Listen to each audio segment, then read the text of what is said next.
Welcome to the Moneyball Clinic. I took the top 30 leagues, simulated them in full detail, then smashed it all together. Let me stop you there.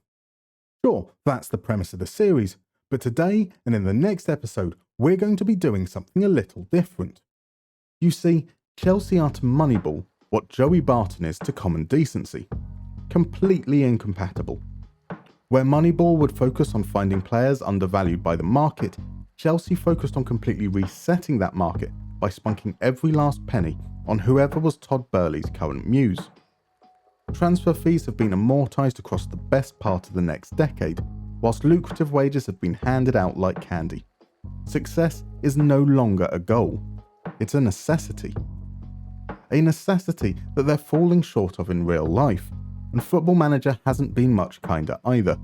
Across the 10 simulations, they scraped into the Champions League, finishing 4th, only 3 times, made the Europa League on a further 3 occasions, and failed to qualify for Europe at all in the remaining saves.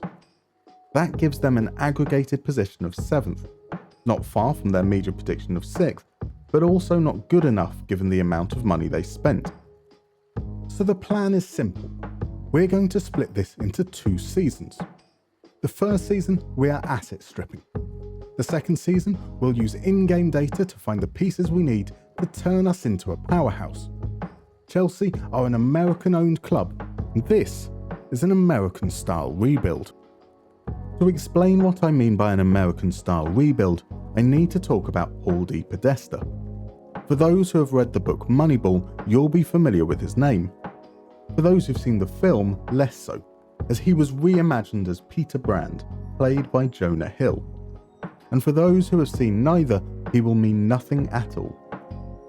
Paul D. Podesta was the assistant general manager at the Oakland Athletics. That's like the deputy director of football.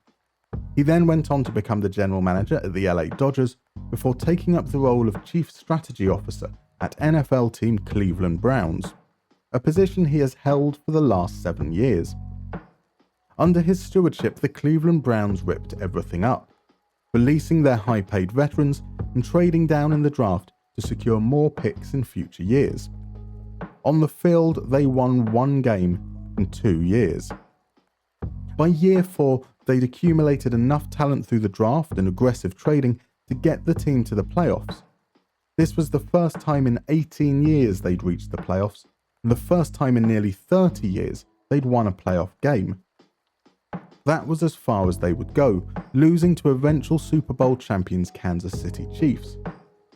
It might not seem like it has been that successful, but as a Cleveland Browns fan, I can tell you that we have sucked for a very long time. In the 17 years prior, we'd finished with a losing record 15 times. We might not be the best, but we are no longer the laughingstock of the league. To do this, we're going to start in Your World mode, essentially undoing the perceived damage from last summer. In fact, we're going to start in Poland, as this drops us in the middle of June before a single transfer has been completed.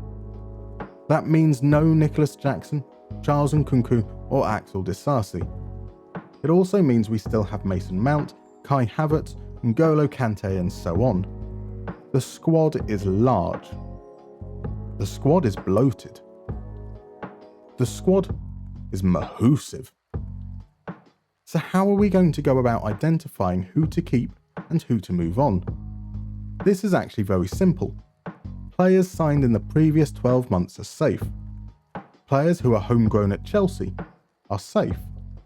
Everyone else is listed. Let the fire sale commence.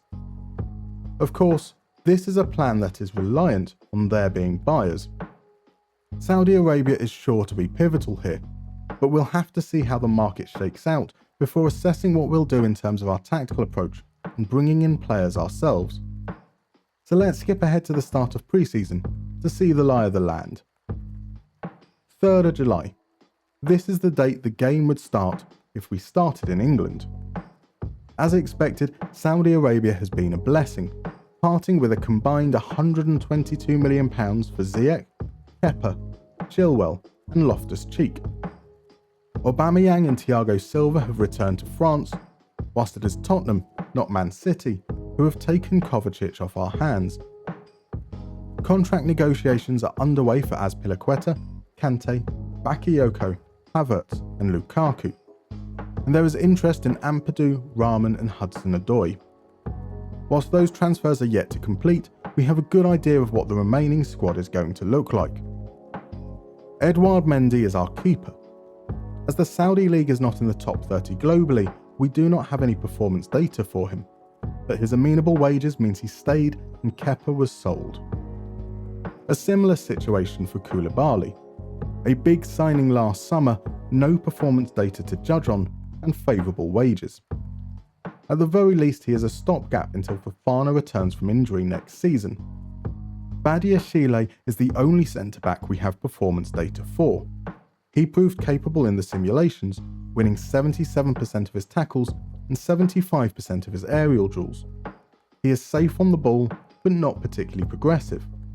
He misses the first couple of months due to injury. Levi Colwill does not appear in the database, meaning he did not play more than 900 minutes in at least 2 of the 10 simulations. This should be a concern given Chelsea's injury woes, but he'll be given the chance to prove his worth. Reece James is the club captain and looks to be more than capable.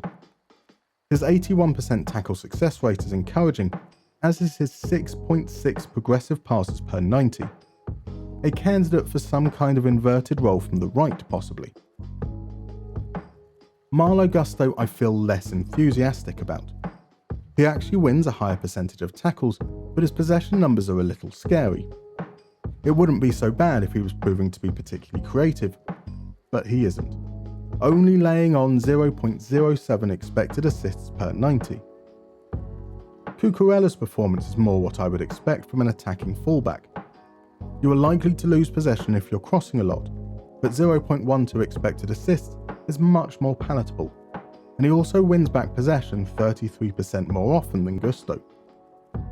Martson appears to be a little safer, which is quite surprising, as my biases consider him to be more of a converted winger.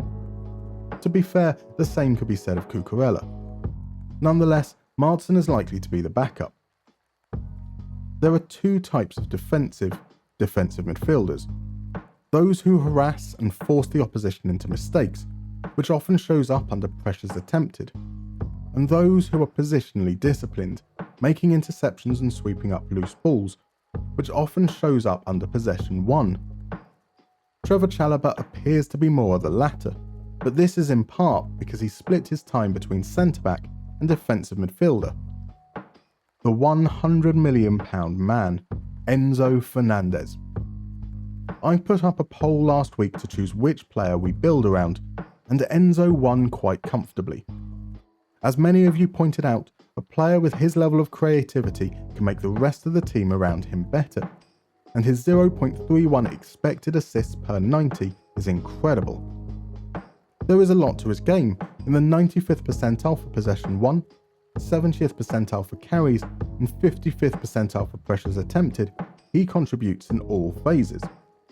While some have mentioned they prefer their DMs to be more progressive, it is worth noting that he attempts a relatively low number of passes overall, which might be indicative of a more transitional tactical style under AI Pochettino. 9.4% of his passes are progressive, which is reasonable, and when you consider his ability to break the lines through dribbling, I have no concerns in that regard. Cards on the table. I'm not a fan of Conor Gallagher. I don't think he's bad by any stretch, but I do feel he is overrated. In FM, he certainly has an interesting profile. Slightly better in the tackle and slightly better at scoring than Enzo, significantly worse at everything else. Not that it's fair to compare to someone who was signed for north of £100 million. His possession lost figures are particularly worrisome, given that it doesn't come with an increased creativity, but he does seem more than serviceable. Mason Mount is a player who, like Chalobah, was awkwardly split between roles, and that impacts the pizza charts.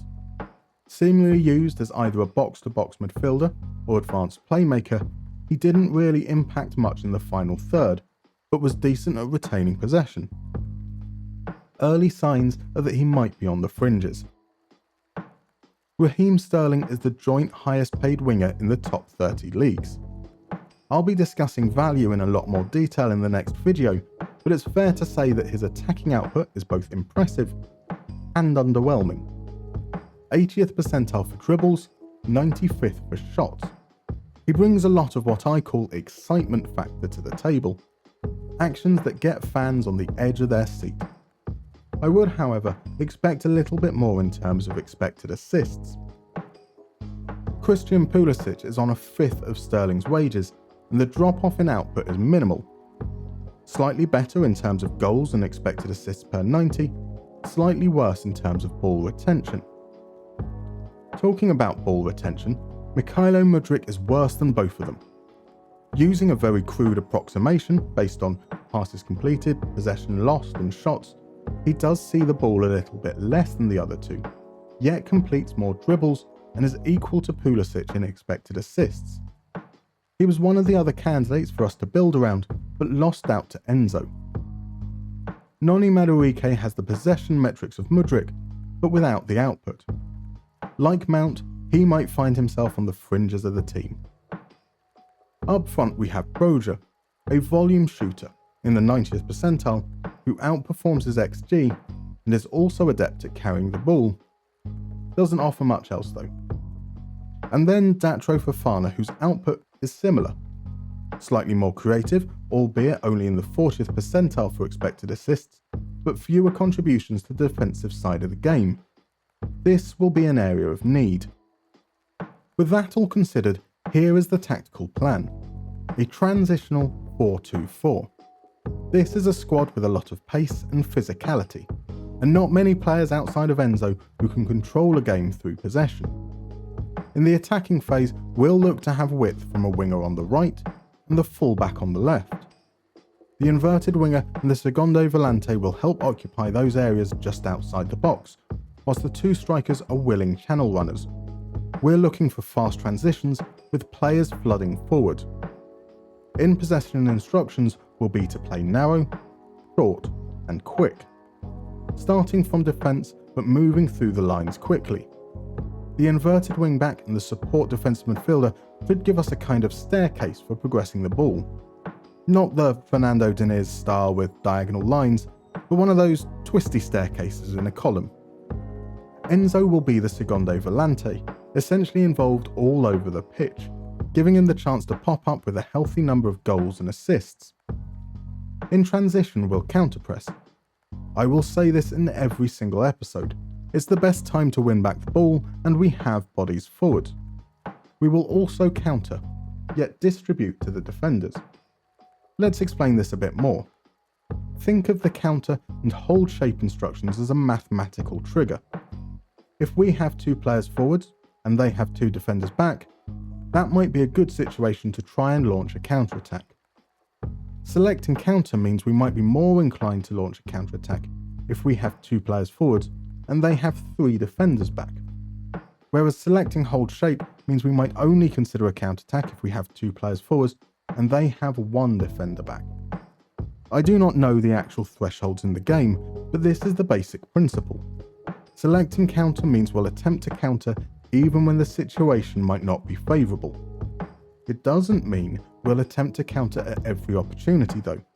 When the opportunity isn't there, we can build up more methodically. Out of possession, we're going to press high, even after the initial counter press. This is an aggressive approach, with four players naturally in advanced positions. We're not particularly suited to a low block. Similarly, we will use a high defensive line so that we still have some element of compactness. We will get stuck in because it helps us engage, and we'll trap inside because this is where we have the most players defensively. Individual instructions are basic. The wide players and the double pivot are all instructed to tackle harder. The fullbacks are told to take fewer risks. The defensive midfielder is told to hold position. Assuming those remaining transfers will be completed, here is our squad. The fallout of the failed Potter-Lampard era means there is no European football to worry about, but the needs here are pretty obvious. We need a defensive midfielder to partner Enzo, and a striker. We have some flexibility. Chalobah can cover at right back and centre back, Colwill can move out to left back, Sterling can play up top, and so on. Malang Sarr will stick around until Badiashile is back from injury. Money is not an issue. We have a budget of £334 million and a further million spare for wages, with both those figures likely to increase. But we don't want to spend money for the sake of it. The club has transfer debt of £208 million, and we want to take a sensible approach to building a cohesive squad. Let's start in midfield. In real life, Chelsea signed Moises Caicedo and Romeo Lavia. We'll use Caicedo as the reference point. I am looking for a player that performed better than the following criteria. Combined defensive actions. This is a sum of blocks, clearances, interceptions and tackles won per 90 minutes. Pressure success rate. This is a calculation of pressures won against pressures attempted. Progressive passes. And ideally, less than £115 million. Now, playing in your world mode means that we have options for players who in real life signed elsewhere. Players like Wataru Endo. His defensive contribution might not look impressive, but he is good at regaining possession and brings an aerial element, winning 55% of his headers. In the 70th percentile for progressive passes is encouraging, and in the 85th percentile for expected assists is surprising. I suppose they should be called unexpected assists. That does mean he loses the ball a little more frequently than I would like for someone who is essentially going to be deployed as a water carrier. Although this might be a reflection of how he was deployed tactically, as he doesn't have any traits that would suggest this is part of his playstyle. Alternatively, we could go for Morten Hjulmand. The Lecce midfielder joins Sporting in real life and seems like a better fit. He outperforms Endo in the possession metrics, has a better tackle win rate, more progressive passes, and even higher expected assists. It's a no-brainer, right? Well, there's a couple of considerations, starting with Endo's model professional personality. The club wants us to sign under 23s, but this squad is already the youngest in the league, and a little bit of experience can go a long way. Hjulmand's traits are also something to think about. They are perfect for the tactic we've set up, especially the long passes trait, but if we want to eventually move towards something a little more possession oriented, this could end up being a negative. I am confident, however, that both will perform well in our system. Both are available around the £10 million mark, and both will demand wages under £100,000 per week. That helps allay my concerns about future tactical changes in Hjulmand. If we need to eventually move him on, we should be able to make a healthy profit. And so that's what I've done. Exactly £10 million. 88k per week. Up front, Chelsea had signed Nicholas Jackson, a player who performed surprisingly well, outscoring his XG by roughly 33%. He was the third option to build around in the previously mentioned poll, but came distinctly last. He will be the comparison point though. I am looking for a player that performed better in the following criteria. Shot creating actions. The sum of open play key passes, completed crosses and shots. Shot accuracy. Header win rate. And a positive XG over performance. Once again, all the candidates signed elsewhere in real life. Serhou Guirassy has been a revelation at Stuttgart, but in FM they opted against activating the signing clause. A high volume shooter in the 95th percentile for shots, whilst being in the 70th percentile for headers won and expected assists, show he's a good all-round option. Viktor Gyökeres scored more goals, just, but from considerably less XG. He seems to be a more instinctive finisher, and also more comfortable carrying the ball, in the 55th percentile for dribbles, although this comes at the expense of creativity. Finally, we have Giovanni Simeone. He shoots more, he scores more, and he splits the two when it comes to creativity. He wins fewer headers than Guirassy, but with a slightly higher success rate. The The only knock here is that he is less effective on the defensive side of the ball. Of course, we will be playing 2 up top, and so we're actually going to look to sign 2 players here. This will allow us to use Sterling exclusively on the wing, and give us a pretty solid rotation with Brozier. I expect we will revisit this next season when we look to take it to the next level, and one of these players will end up further down the pecking order. Which is why Simeone is a shoo-in. A £10 million fee, 75k per week, and a willingness to be a fringe player makes him a pretty low-risk investment. We'll be pairing him with Viktor Gyökeres. I would be happy with either, but his trait for moving into the channels is a good mix along with his better output in terms of dribbling. Whilst we had to pay the top end of his valuation, £27 million, this was lower than Guirassi's bottom range. We'll be paying him 95k per week. And that wraps up our transfer dealings. 3 players in for less than half a Caicedo. If we fast forward to the start of the season, we can see the remaining outgoings. Saudi Arabia continue to bail us out, with a combined £100 million for Havertz, Kante and Azpilicueta. Man United reunited with Lukaku for £55 million, Bakayoko went to Marseille for £5 million, and Hudson-Odoi departed for Valencia for £12 million. We were unable to get a permanent move for Ampadu, so he's gone on loan to Eintracht Frankfurt, whilst Baba Rahman will sit in our reserves. In total, that's £292 million profit, and a further £83 million saved in wages this season. Financial prudence means nothing if the results aren't forthcoming. I'll be using instant result and holidaying between games. This will allow me to manage squad rotation in line with my assessment of the team.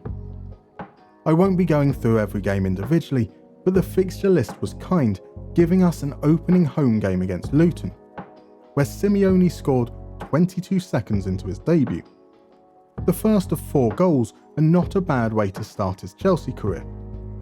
The wait for his next 4 goals, however, was equally short, in the very next game in fact. Gyökeres hit his first hat-trick as we beat Man United and opened the season with 16 goals in our first 3 games. Indeed, by the time we hit the halfway stage of the season, things were going better than expected. We sat in second, 1 point behind Brentford of all teams, and with a game in hand. Simeone had scored 21 of our 56 goals so far. We've won 3-0 at the Etihad, but somehow lost at home to Bournemouth. In January, there was no further transfer activity, except to sell Malang Sarr for £8 million to Southampton, now that Badiashile was back from injury. Fast forward to the end of the season, and Simeone only scored a further 7 league goals, as the goal-scoring burden was shared a little more equally en route to a league title with 103 goals scored. It was part of a domestic double as we beat Tottenham 3-0 in the FA Cup final. This was not part of the plan. It would seem rather uncouth to moan about success, but this season was all about hopefully scraping a top 4 finish so we could position ourselves for a title assault the following season. That said, we were knocked out of the Carabao Cup in the first round, and with no Europe to worry about, we had fewer games than those around us. Injuries kicked our arse all season though. The challenge for the next season is still there, as we look to retain our title and launch a Champions League campaign. If, incidentally, you want to see a time-lapse of the save, there'll be an unlisted video linked in the description. So what about the players? I'll be going through this in more detail in the next episode, so we'll just take a look at the new arrivals and Enzo.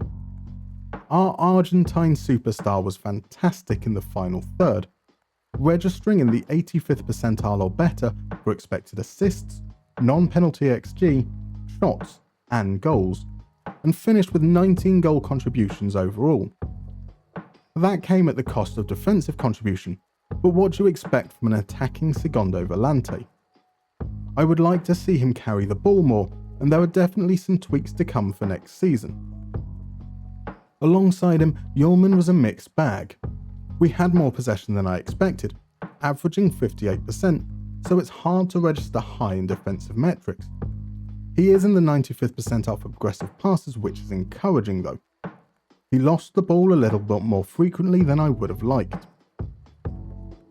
Up front, Gyökeres only scored 15 goals, which on the surface is disappointing.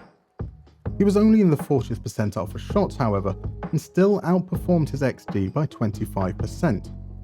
His passing contribution was great, in the 80th percentile for both progressive passes and expected assists, and his defensive work was exceptional. I am more than happy with him so far. Simeone gets all the headlines. 30 goals and 7 assists is incredible. You'd think with output like that he'd just be a goal scorer, but like Gyökeres, his out-of-possession contribution was impressive. I know he's good in the air, but I'm still impressed to see him in the 80th percentile for headers won, given his 5'11" stature. Whilst it's important to recognise that this is just a game, you can't help but wonder how much better Chelsea could be in real life if they had a more cohesive plan. Join me next episode where I'll be looking to strengthen the squad using the performance data in-game. That's right, none of this external spreadsheet nonsense. We'll be looking at where we can find those marginal gains, how to expand the squad to cope with the extra demands of Europe, and how we can use the data to tweak our tactical approach. Hopefully, we'll be able to win some games too. See you then.